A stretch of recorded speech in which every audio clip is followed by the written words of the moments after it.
नमस्कार, मैं हूं मिलिंद खांडेकर और आप देख रहे हैं हिसाब किताब में आज हम बात करेंगे टैरिफ के बारे में। जैसा कि आप जानते हैं कि शुक्रवार को अमेरिका के सुप्रीम कोर्ट ने टैरिफ लगाने के अमेरिका के राष्ट्रपति डोनाल्ड ट्रंप के अधिकार पर रोक लगा दी है। कोर्ट ने यह कहा कि जिस कानून के तहत ट्रंप टैरिफ लगा रहे थे वो लगाना गलत है। उन्हें टैरिफ लगाने के लिए कांग्रेस यानी वहां की संसद की अनुमति लेना जरूरी है। तो इसके बाद अब ये सवाल उठ रहा है कि टैरिफ का आगे क्या होगा। क्या टैरिफ का जिस तरह से हथियार के तौर पर इस्तेमाल किया जा रहा था वो सिलसिला अब खत्म हो जाएगा, और सबसे महत्वपूर्ण बात, इसका भारत के लिए और भारत के शेयर बाजार के लिए क्या मतलब है। तो सबसे पहले तो ये समझ लीजिए कि टैरिफ होता क्या है। देखिए, टैरिफ होता है जब किसी देश में कोई सामान आता है तो उस पर जो टैक्स लगता है उसको कहते हैं टैरिफ। अमेरिका के राष्ट्रपति डोनाल्ड ट्रंप की शिकायत ये रही है कि जब अमेरिका में कोई सामान आ रहा है दूसरे देश से तो अमेरिका उस पर कम टैरिफ लगाता है, यानी कम टैक्स लगाता है। लेकिन जब अमेरिका का सामान दूसरे देशों में जाता है जैसे कि भारत, तो वो देश अमेरिका के सामान पर ज़्यादा टैरिफ लगा देते हैं। मतलब वो सामान वहाँ बिकना मुश्किल हो जाता है। तो ट्रंप का ये लगातार कहना रहा है कि इस कारण व्यापार घाटा बढ़ रहा है। ये तो अपनी जगह है।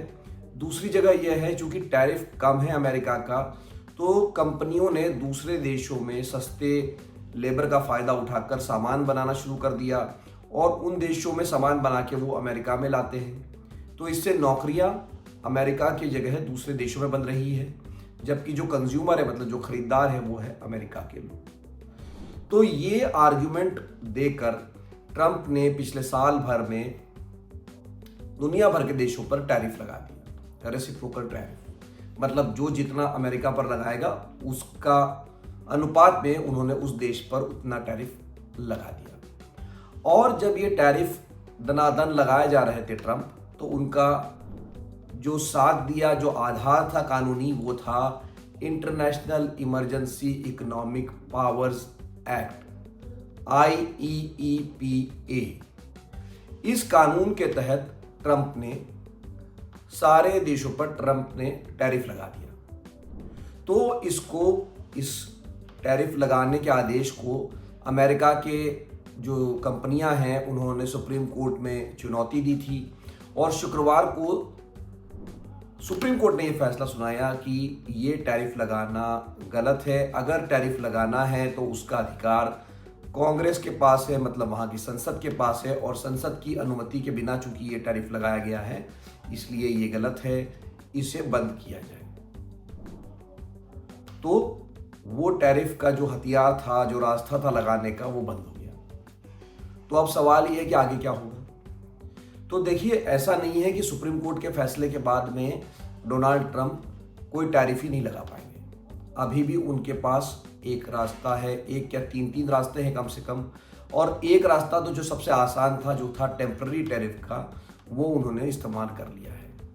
इसी कानून के तहत, जिसके तहत उनके टैरिफ को खारिज किया गया है, एक और प्रावधान है कि राष्ट्रपति चाहे तो इमरजेंसी पावर का इस्तेमाल करके 150 दिन, मतलब 5 महीने के लिए टैरिफ लगा सकते हैं। तो ट्रंप ने सुप्रीम कोर्ट का फैसला आते बराबर ही 10% टैरिफ लगा दिया और फिर उसको बढ़ाकर 15% कर दिया। तो अब सभी देशों पर जो अमेरिका को सामान बेच रहे हैं उन पर 15% का टैरिफ ट्रंप ने लगा दिया है। ये टैरिफ अगले 150 दिन तक, यानी 5 महीने तक लागू रहेगा।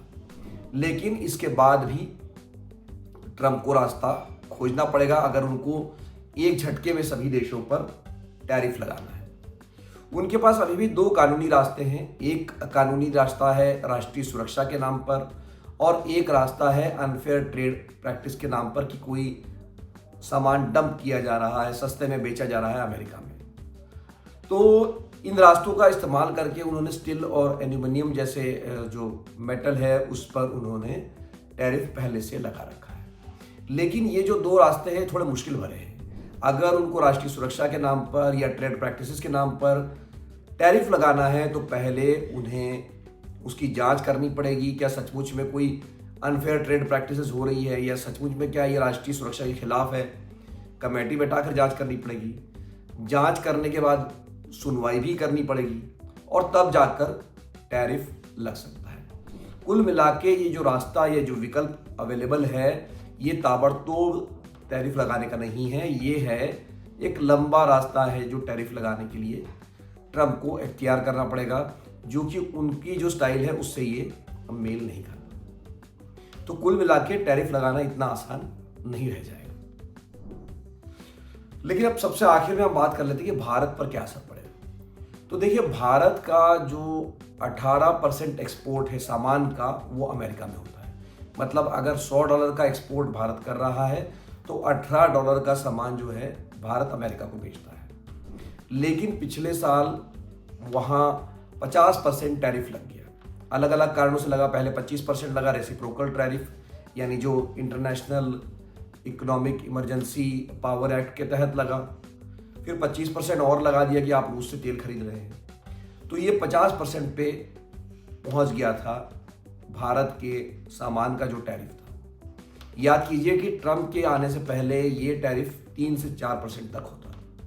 तो कहाँ तो 3% था, वो 50% पे चला गया। मतलब भारत का एक्सपोर्ट करना, अमेरिका में कोई सामान बेचना लगभग मुश्किल हो चला था। एक्सपोर्ट पर बुरा असर हो रहा था। फिर इसी महीने की शुरुआत में भारत और अमेरिका ने ट्रेड डील करने की घोषणा की, मतलब एक अंतरिम डील की घोषणा की। और टैरिफ जो है, अमेरिका ने कहा कि भारत पर अब 18% लगेगा। लेकिन अभी भी ये डील साइन हुई नहीं है। और इस बीच में ये सुप्रीम कोर्ट का फैसला आ गया। तो अब भारत का जो सामान अमेरिका जाएगा उस पर 15% टैरिफ लगेगा, यानी पहले से थोड़ा कम। लेकिन भारत के लिए टैरिफ उतनी बड़ी समस्या नहीं है, समस्या है ट्रेड डील।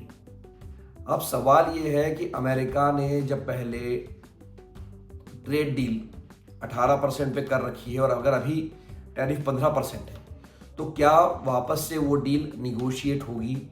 क्या अमेरिका इस बात के लिए राजी होगा कि वो टैरिफ घटाएगा या नहीं? इसका जवाब अभी देना मुश्किल है, क्योंकि भारत सरकार की तरफ से ये कहा गया है कि हम सुप्रीम कोर्ट का जो आदेश आया उसकी अभी हम अध्ययन कर रहे हैं। अभी भारत सरकार कुछ कमेंट नहीं कर रही है। और वैसे भी भारत सरकार ये कहती रही है कि हम जो टैरिफ को लेकर बातचीत है वो चल रही है और हम मार्च में या अप्रैल में इस पर फाइनल जो है हस्ताक्षर करेंगे। लेकिन अब लगता है कि मामला थोड़ा सा और टल सकता है, क्योंकि निगोशिएशन होंगे, भारतीय तरफ से प्रयास होगा कि टैरिफ को थोड़ा और कम किया जाए। तो फिर हमारे लिए राहत की बात क्या है? देखिए, राहत की बात सिर्फ इतनी ही है कि जो रातों रात टैरिफ लग जाता था, आप सुबह उठते थे और पता चला कि जी आज इस पर 25% टैरिफ लग गया, आज इस पर 10% टैरिफ लग गया, वो सिलसिला रुक जाएगा।